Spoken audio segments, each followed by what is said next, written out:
Hello दोस्तों, स्वागत है आपका मेरे YouTube चैनल परीक्षा प्लान में। तो कैसे हैं आप लोग? आई होप अच्छे होंगे। तो जैसा कि आप लोगों को पता है कि ईवीएस के टॉपिक वाइज क्वेश्चन मैं करवा रही हूँ।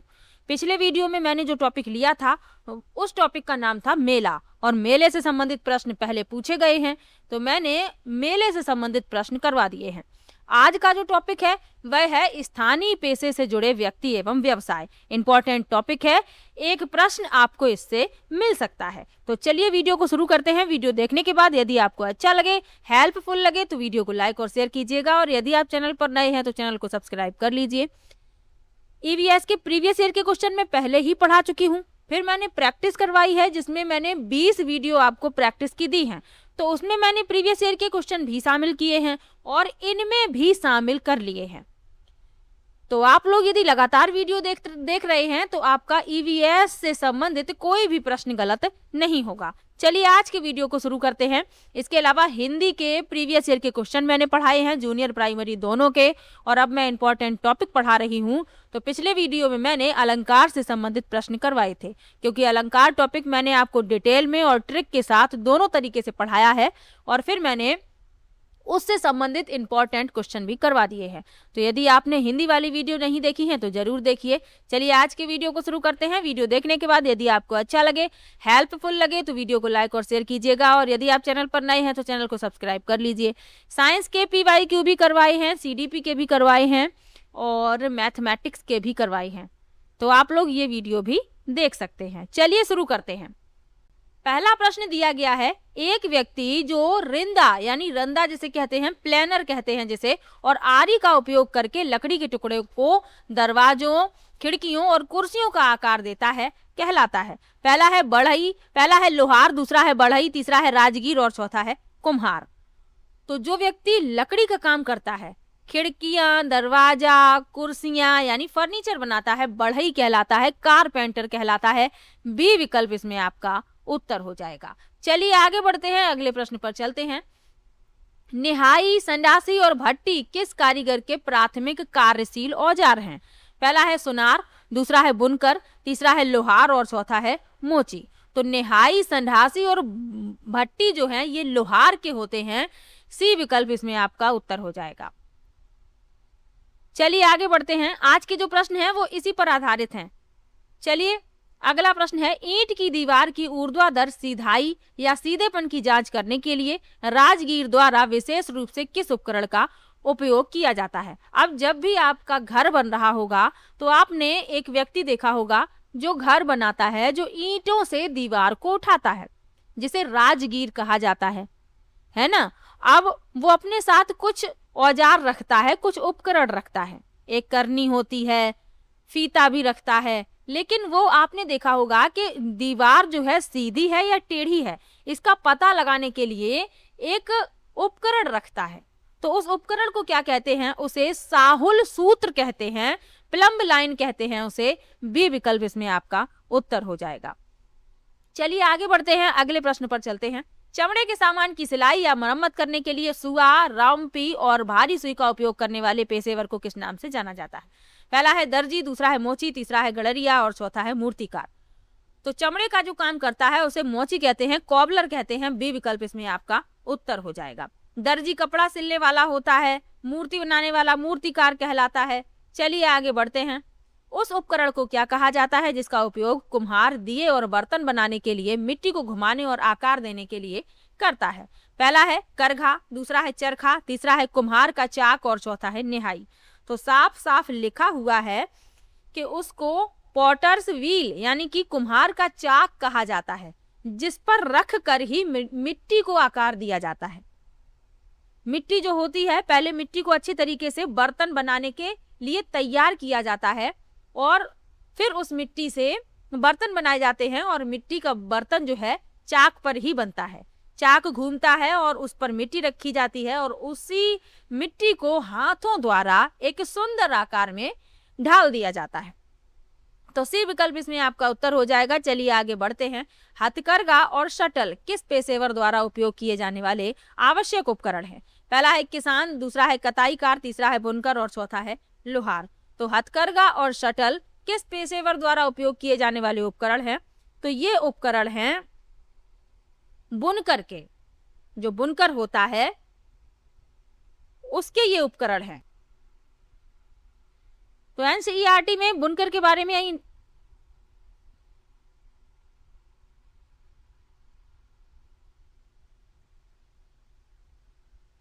तो एनसीईआरटी में बताया गया है जो बुनकर होते हैं ये धागे खरीद कर लाते हैं, और रेशमी धागा होता है तो रेशमी कपड़ा बुना जाता है, सूती धागा होता है तो सूती बुना जाता है, रंगा जाता है इन धागों को। तो इन सब के बारे में बताया गया है। अगला प्रश्न दिया गया है, वह व्यक्ति जिसका व्यवसाय भेड़ों से ऊन काटना और कंबल या पारंपरिक शॉल बुनना है कहलाता है।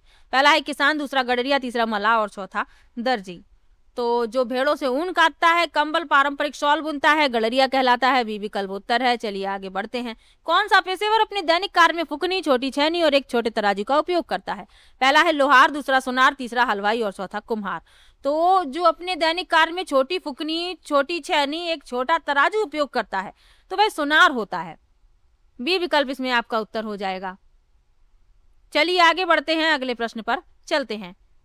राजगीर द्वारा उपयोग किए जाने वाले उपकरण करनी का मुख्य उद्देश्य निम्नलिखित में से कौन सी गतिविधि है? पहला है लकड़ी के तख्तों को काटना, दूसरा है धातुओं को पिघलाना, तीसरा है गारे या सीमेंट को फैलाना या चिकना करना और चौथा है कपड़े की सिलाई करना। तो जो राजगीर होता है ये अपने साथ एक उपकरण रखता है जिसका नाम होता है करनी, और करनी से क्या किया जाता है? गारे या सीमेंट को फैलाया या चिकना किया जाता है। सी विकल्प इसमें आपका उत्तर हो जाएगा। चलिए आगे बढ़ते हैं, अगले प्रश्न पर चलते हैं। आजीविका के प्राथमिक साधन के रूप में नदियों, तालाबों या झीलों से मछली पकड़ने वाले व्यक्ति को क्या कहा जाता है? पहला है मलाह, दूसरा है मछुआरा, तीसरा है किसान और चौथा गडरिया। तो मछली पकड़ने वाले को मछुआरा कहते हैं, फिशरमैन कहते हैं। बी विकल्प इसमें आपका उत्तर है। चलिए आगे बढ़ते हैं। बसूला लकड़ी या पत्थर को छीलने और उसे प्रारंभिक आकार देने का एक विशेष हाथ औजार है, यह इसका उपयोग कौन सा कारीगर करता है? पहला है लोहार, दूसरा है बढ़ई, तीसरा है दर्जी और चौथा है कुम्हार। तो बसूला जो है ये बढ़ई द्वारा प्रयोग किया जाता है, जो लकड़ी का काम करता है उसके द्वारा इसका प्रयोग किया जाता है। बी विकल्प इसमें आपका उत्तर है। चलिए आगे बढ़ते हैं।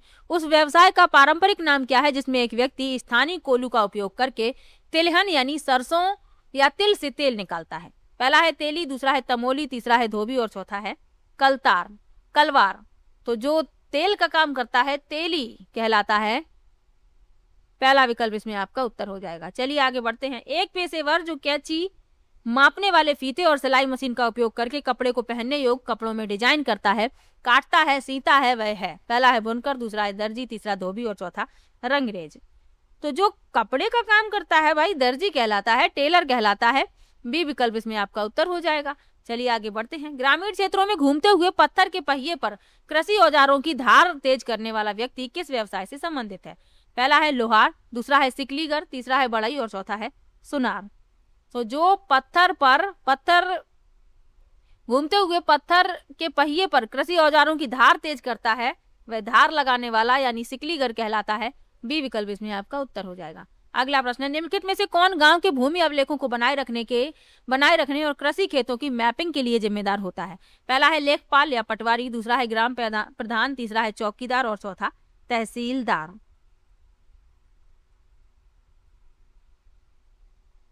तो भूमि अभिलेखों को बनाए रखने और कृषि खेतों की मैपिंग के लिए जिम्मेदार होता है लेखपाल या पटवारी। पहला विकल्प इसमें आपका उत्तर हो जाएगा। अगला प्रश्न है, सादे कपड़े को विभिन्न जीवंत रंगों में रंगने वाले व्यक्ति को पारंपरिक रूप से क्या कहा जाता है? पहला है बुनकर, दूसरा है रंगरेज, तीसरा है दर्जी और चौथा है धोबी। तो जो सादे कपड़े को जीवंत रंगों में रंगता है रंगरेज कहलाता है। बी विकल्प इसमें आपका उत्तर है। चलिए आगे बढ़ते हैं। वीडियो यदि शेयर नहीं किया है तो जल्दी जल्दी से शेयर कर दीजिए, और यदि लाइक नहीं किया है तो लाइक भी कर दीजिएगा। आप लोगों का एक लाइक और एक अच्छा कमेंट मुझे मोटिवेशन देता है, तो जरूर कीजिएगा। चलिए आगे बढ़ते हैं। लोहार द्वारा उपयोग किए जाने वाले प्राथमिक उपकरण धौंकनी का उद्देश्य क्या होता है? पहला है लोहे की भारी छड़ों को काटना, दूसरा है आग को गर्म रखने के लिए भट्टी में हवा फूंकना, तीसरा है लोहे की मोटाई मापना और चौथा है लाल गर्म लोहे पर हथौड़ा चलाना।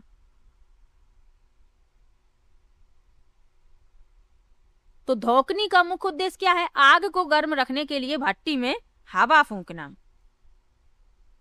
बी विकल्प इसमें आपका उत्तर हो जाएगा। चलिए आगे बढ़ते हैं। कौन सा स्थानीय पेशेवर पारंपरिक मिठाइयां और नमकीन तैयार करने के लिए भट्टी, कढ़ाई और पलटा का उपयोग करता है?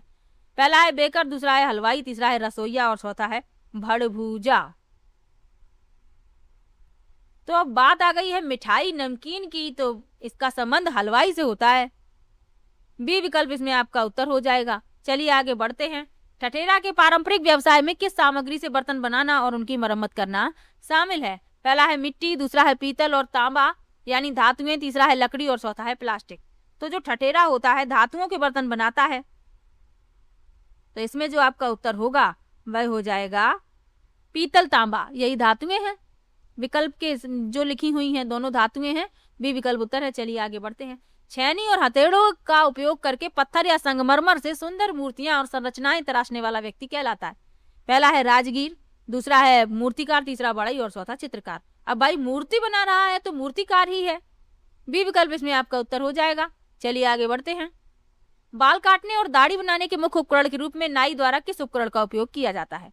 पहला है सुआ, दूसरा है कैंची और उस्तरा, तीसरा है रंदा और चौथा सुई। अब दाढ़ी और बाल बनाने का काम जो है कैंची और उस्तरा द्वारा किया जाता है, बी विकल्प इसमें आपका उत्तर है। चलिए आगे बढ़ते हैं। एकीकृत ग्रामीण खेती में एक व्यक्ति जो शहद और मोम प्राप्त करने के लिए लकड़ी के बक्सों में मधुमक्खियों को पालता है, किस व्यवसाय में लगा है? पहला है रेशम उत्पादन, दूसरा मधुमक्खी पालन, तीसरा है मत्स्य पालन और चौथा है बागवानी। अब मधुमक्खी पाल रहा है तो मधुमक्खी पालन से उसका संबंध है एपीकल्चर से, बी विकल्प उत्तर हो जाएगा। चलिए आगे बढ़ते हैं। वह व्यक्ति जो छोटे घरेलू सामान, खिलौने या सब्जियां बेचने के लिए घर घर जाता है या अस्थायी स्टॉल लगाता है कहलाता है? पहला है थोक विक्रेता, दूसरा है फेरी वाला, तीसरा है व्यापारी और चौथा है दलाल। तो आप लोगों को पता होगा कि आपके मोहल्ले में सब्जी बेचने वाला, खिलौने बेचने वाला, घरेलू सामान बेचने वाला व्यक्ति आता है, यानी अस्थायी उसका स्टॉल होता है और मोहल्ले मोहल्ले जाकर वह सामान बेचता है, तो वह हॉकर यानी फेरी वाला कहलाता है, बी विकल्प इसमें आपका उत्तर हो जाएगा। चलिए आगे बढ़ते हैं, अगले प्रश्न पर चलते हैं। प्राचीन काल में चमड़े के थैले में कुओं से लोगों के घरों तक पानी पहुंचाने वाले पेशेवर को क्या कहा जाता था? पहला है भिस्ती, दूसरा है गडरिया, तीसरा है कुम्हार और चौथा है कोरी।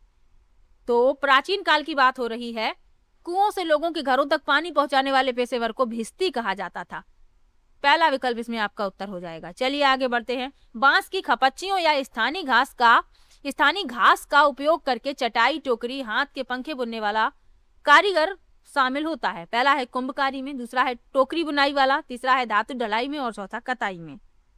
अब यहाँ पर बात हो रही है टोकरी, हाथ के पंखे, इन सब की, तो बी विकल्प इसमें आपका उत्तर हो जाएगा। चलिए आगे बढ़ते हैं। अगला प्रश्न है, बरेली और शाहजहांपुर जैसे जिलों का एक प्रमुख स्थानीय व्यवसाय जरदोजी कढ़ाई का काम संबंधित है? पहला है मिट्टी की डिजाइनिंग से, दूसरा है सोने और चांदी के धागों से कढ़ाई, तीसरा है लकड़ी के ब्लॉक पेंटिंग से और चौथा है लोहे की वेल्डिंग से। तो यहाँ पर बात हो रही है बरेली और शाहजहां की जरदोजी कढ़ाई की, तो सोने और चांदी के धागों से कढ़ाई की जाती है जरदोजी कढ़ाई में, बी विकल्प इसमें आपका उत्तर होगा। चलिए आगे बढ़ते हैं। धात्विक धागे होते हैं जिनसे कढ़ाई की जाती है। अगला प्रश्न है, उत्तर प्रदेश का भदोही जिला, थोड़ी सी यहाँ पर टाइपिंग मिस्टेक हो गई है, उत्तर प्रदेश का भदोही जिला किस पारंपरिक कुटीर उद्योग के लिए विश्व स्तर पर मान्यता प्राप्त है? पहला है कांच उद्योग, दूसरा है कालीन, तीसरा है पीतल के बर्तन और चौथा है ताला उद्योग। तो भदोही का संबंध है कालीन बुनाई से, जो कारपेट होते हैं उनकी बुनाई से, बी विकल्प इसमें आपका उत्तर हो जाएगा। चलिए आगे बढ़ते हैं, अगले प्रश्न पर चलते हैं। अगला प्रश्न है, हाथ से बने कागज का निर्माण उत्तर प्रदेश के जालौन जिले के किस शहर का प्रसिद्ध स्थानीय व्यवसाय है? पहला है कालपी, दूसरा ओरई, तीसरा राठ और चौथा महोबा। तो हस्त निर्मित कागज का निर्माण उत्तर प्रदेश के जालौन जिले के किस शहर का प्रसिद्ध स्थानीय व्यवसाय है, ये पूछा जा रहा है। तो इसमें आपका जो उत्तर होगा वह होगा कालपी, पहला विकल्प उत्तर हो जाएगा। भाई कालपी वाले जल्दी जल्दी से कमेंट जरूर कीजिएगा। चलिए आगे बढ़ते हैं। अलीगढ़ जिला किस विशिष्ट विनिर्माण व्यवसाय के लिए पूरे भारत में प्रसिद्ध है? पहला है चाकू निर्माण, दूसरा है ताला उद्योग, तीसरा है चूड़ी निर्माण और चौथा है चमड़े के जूते।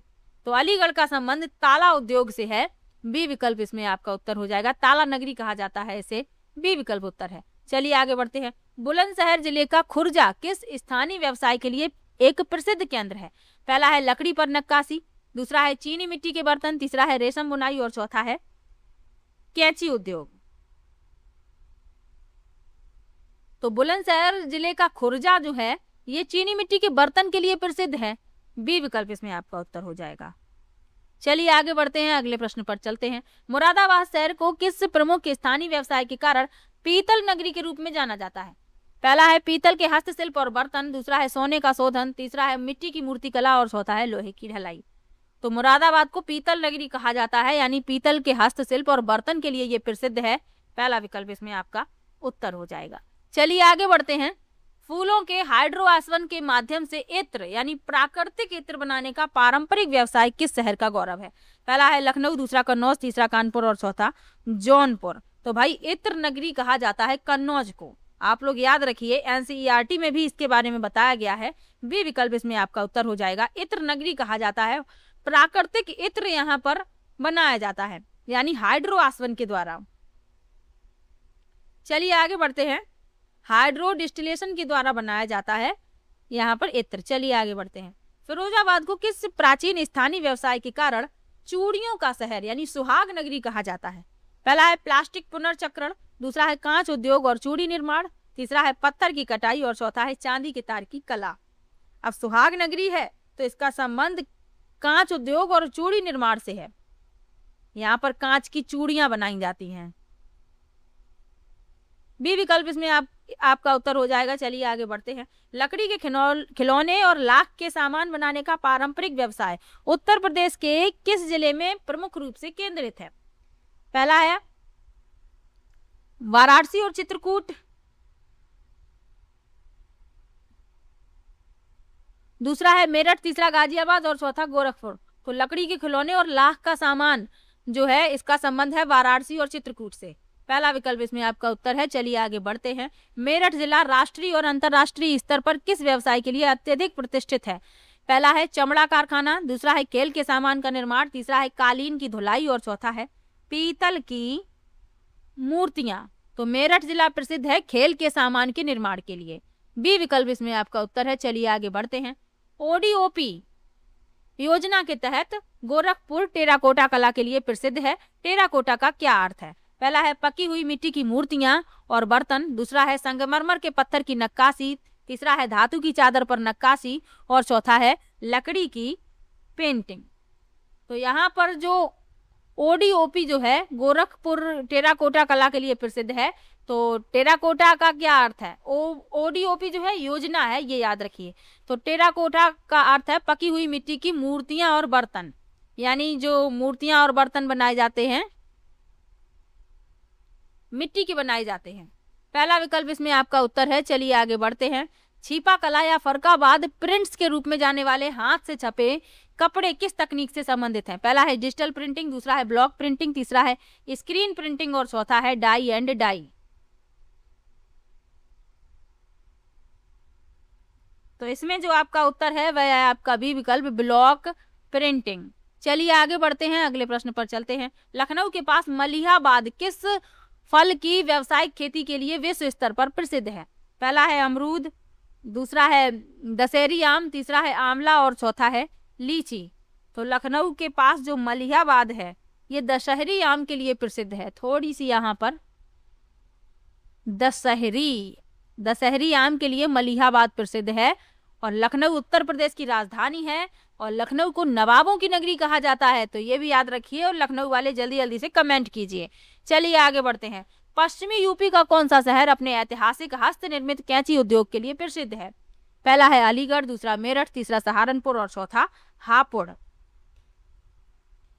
तो पश्चिमी यूपी का कौन सा शहर हस्त निर्मित कैंची उद्योग के लिए प्रसिद्ध है? तो ये है आपका मेरठ। बी विकल्प इसमें आपका उत्तर है। चलिए आगे बढ़ते हैं। आंवला उत्पादों का व्यावसायिक उत्पादन किस जिले का प्रमुख स्थानीय व्यवसाय है? पहला है प्रतापगढ़, दूसरा है सुल्तानपुर, तीसरा रायबरेली और चौथा जौनपुर। तो बात है आंवले की, तो प्रतापगढ़ में सबसे ज्यादा आंवला होता है। पहला विकल्प इसमें आपका उत्तर हो जाएगा। चलिए आगे बढ़ते हैं, अगले प्रश्न पर चलते हैं। सहारनपुर किस कुशल शिल्प कौशल के लिए विश्व स्तर पर प्रशंसित है? पहला है पीतल पिघलाना, दूसरा है लकड़ी पर नक्काशी और हस्तशिल्प, तीसरा है मिट्टी की टाइल बनाना और चौथा है कांच के मोतियों की माला। तो सहारनपुर जो है लकड़ी पर नक्काशी और हस्तशिल्प के लिए प्रसिद्ध है। बी विकल्प इसमें आपका उत्तर है। चलिए आगे बढ़ते हैं। शुद्ध रेशम और जरी के काम का उपयोग करके बनारसी साड़ी बुनने का पारंपरिक व्यवसाय कहाँ का है? पहला है मिर्जापुर, दूसरा है वाराणसी, तीसरा मऊ और चौथा आजमगढ़। तो भाई रेशम की साड़ी और जरी के काम की बात हो रही है और साफ साफ लिखा है बनारसी साड़ी, तो इसका संबंध है वाराणसी से। बी विकल्प इसमें आपका उत्तर हो जाएगा। चलिए आगे बढ़ते हैं, अगले प्रश्न पर चलते हैं। आगरा और कानपुर मुख्य रूप से किस औद्योगिक स्तर के स्थानीय व्यवसाय के लिए जाने जाते हैं? पहला है कपड़ा मिलें, दूसरा है चमड़ा और फुटवियर, तीसरा है सीमेंट कारखाना और चौथा है कागज मिलें। तो बात हो रही है आगरा और कानपुर की। तो ये चमड़ा उद्योग और फुटवियर उद्योग के लिए जाने जाते हैं, चमड़ा और फुटवियर उद्योग। चलिए आगे बढ़ते हैं। ब्लैक पॉटरी यानी काली मिट्टी के बर्तन आजमगढ़ के किस स्थान का एक अनूठा पारंपरिक व्यवसाय है? पहला है निजामाबाद, दूसरा मुबारकपुर, तीसरा सगड़ी और चौथा फूलपुर। तो ब्लैक पॉटरी जो है काली मिट्टी के बर्तन, ये पूछे गए हैं किस स्थान का अनूठा पारंपरिक व्यवसाय है, तो निजामाबाद का है। पहला विकल्प इसमें आपका उत्तर हो जाएगा निजामाबाद। चलिए आगे बढ़ते हैं। बुंदेलखंड का महोबा शहर पारंपरिक रूप से किसकी खेती और व्यवसाय के लिए प्रसिद्ध है?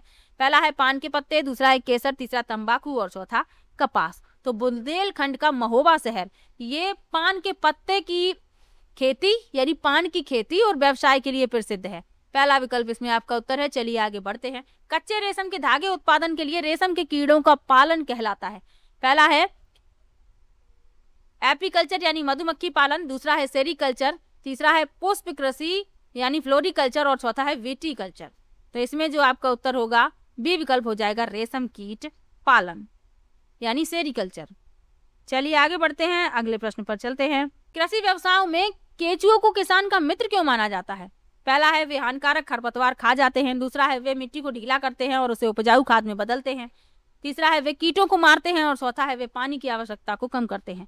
तो कृषि व्यवसायों में केंचुओं को किसान का मित्र क्यों माना जाता है? क्योंकि वे मिट्टी को ढीला यानी पोला बना देते हैं और उसे उपजाऊ खाद में बदल देते हैं। मिट्टी पोली बन जाती है केंचुओं से। बी विकल्प इसमें आपका उत्तर हो जाएगा। चलिए आगे बढ़ते हैं, अगले प्रश्न पर चलते हैं। एक ईवीएस शिक्षक स्थानीय कुम्हार के शेड में फील्ड विजिट का आयोजन करता है। इसका प्राथमिक शैक्षणिक उद्देश्य क्या है? पहला है शिक्षक के कलात्मक कौशल का परीक्षण करना, दूसरा है छात्रों को स्थानीय कारीगरों का सम्मान करना और मिट्टी जैसी प्राकृतिक सामग्री के बारे में सिखाना, तीसरा है मानक व्याख्यानों से छुट्टी देना और चौथा है छात्रों को मिट्टी का व्यवसाय शुरू करना सिखाना। तो इसमें जो आपका उत्तर होगा वह हो जाएगा बी विकल्प, छात्रों को स्थानीय कारीगरों का सम्मान करने के लिए कहना और मिट्टी जैसी प्राकृतिक सामग्री के बारे में सिखाना। चलिए आगे बढ़ते हैं। हथकरघा बुनाई जैसे पारंपरिक स्थानीय व्यवसायों के पतन का एक प्रमुख कारण निम्नलिखित में से कौन सा है? पहला है कच्चे माल की उच्च उपलब्धता, दूसरा है सस्ते बड़े पैमाने पर उत्पादित मशीनी सामानों से प्रतिस्पर्धा, तीसरा है हथकरघा पर सरकारी प्रतिबंध और चौथा है खरीदारों के बीच रुचि की कमी। तो मशीनों का जो प्रयोग है, सस्ते और बड़े पैमाने पर उत्पादित मशीनी सामानों से प्रतिस्पर्धा के कारण जो हथकरघा बुनाई है, जो पारंपरिक स्थानीय व्यवसाय था, इसका पतन हो गया है। बी विकल्प इसमें आपका उत्तर है। चलिए आगे बढ़ते हैं। प्राथमिक कक्षाओं में स्थानीय व्यवसाय को शामिल करने से श्रम के प्रति सम्मान बनाने में मदद मिलती है। इसका क्या अर्थ है? पहला है सभी प्रकार के कार्यों की गरिमा, चाहे वह शारीरिक हो या मानसिक, दूसरा है उच्च वेतन वाली ऑफिस की नौकरियों को छोटा दिखाना, तीसरा है बच्चों को स्कूल छोड़ने और काम करने के लिए प्रोत्साहित करना और चौथा है श्रमिकों की मजदूरी कम करना। अगला प्रश्न दिया गया है, प्राथमिक कक्षाओं में स्थानीय व्यवसायों को शामिल करने से श्रम के प्रति सम्मान बनाने में मदद मिलती है। इसका क्या अर्थ है? पहला है श्रमिकों की मजदूरी कम करना, दूसरा है उच्च वेतन वाली ऑफिस की नौकरियों को छोटा दिखाना, तीसरा है बच्चों को स्कूल छोड़ने और काम करने के लिए प्रोत्साहित करना और चौथा है सभी प्रकार के कार्यों की गरिमा, चाहे वह शारीरिक हो या मानसिक। तो इसमें जो आपका उत्तर होगा वह डी विकल्प हो जाएगा। चलिए आगे बढ़ते हैं। कांच और चूड़ी उद्योगों में लगे श्रमिकों को मुख्य रूप से किस व्यावसायिक स्वास्थ्य जोखिम का सामना करना पड़ता है? पहला है त्वचा की एलर्जी, दूसरा है श्रवण दोष, तीसरा है अत्यधिक वेल्डिंग की गर्मी और धूल के कारण दृष्टि हानि और चौथा है लीवर में संक्रमण। अब जो व्यक्ति कांच और चूड़ी उद्योग में लगे हुए हैं, जो श्रमिक, तो उन्हें अत्यधिक वेल्डिंग की गर्मी और धूल के कारण दृष्टि हानि हो जाती है। यानी कांच की जो धूल होती है वो उड़ती है। अगला प्रश्न है, कौन सा पक्षी फसलों को नष्ट करने वाले कीड़ों को खाकर किसानों की मदद करने से प्राकृतिक रूप से जुड़ा हुआ है? पहला है मोर, दूसरा गिद्ध, तीसरा कबूतर और चौथा बगुला।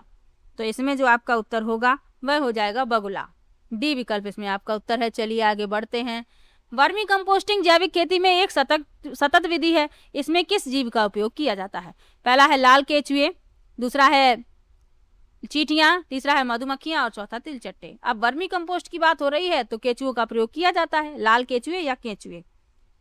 चलिए आगे बढ़ते हैं, अगले प्रश्न पर चलते हैं। आवास का अध्ययन करते समय एक शिक्षक बच्चों से स्थानीय राजगीर द्वारा उपयोग की जाने वाली सामग्री के बारे में पूछता है। यह प्रश्न बढ़ावा देता है। पहला है अवलोकन और वास्तविक जीवन के साथ संबंध, दूसरा है शुद्ध रटने को, तीसरा है अप्रासंगिक चर्चाओं को, तीसरा है ड्राइंग, चौथा है ड्राइंग कौशल को। तो इसमें जो आपका उत्तर होगा वह पहला विकल्प हो जाएगा, अवलोकन और वास्तविक जीवन के साथ संबंध को। चलिए आगे बढ़ते हैं। ग्रामीण सूक्ष्म व्यवसायों के संदर्भ में कुक्कुट पालन यानी मुर्गी पालन मुख्य रूप से किसके लिए किया जाता है? पहला है ऊन और फर के लिए, दूसरा है अंडे और मांस के लिए, तीसरा है खेतों को समतल करने के लिए और चौथा है दूध उत्पादन के लिए। तो मुर्गी पालन अंडे और मांस के लिए किया जाता है। बी विकल्प इसमें आपका उत्तर है। तो आज की वीडियो में 55 प्रश्न मैंने लिए थे। एक टॉपिक आपका मैंने कंप्लीट करवाया जो व्यवसाय से संबंधित था। वीडियो आपको कैसा लगा कमेंट बॉक्स में जरूर बताइए। इसके पहले वाली वीडियो नहीं देखी है तो देख लीजिए, और किसी भी प्रश्न में आपको डाउट हो आप कमेंट में लिखिएगा। मैं सभी का कमेंट पढ़ती हूँ, सभी को रिप्लाई भी देती हूँ। आप मुझे इंस्टाग्राम पर फॉलो कर सकते हैं, वहां पर पूछ सकते हैं। चलिए मिलते हैं नेक्स्ट वीडियो में, तब तक के लिए बाय बाय।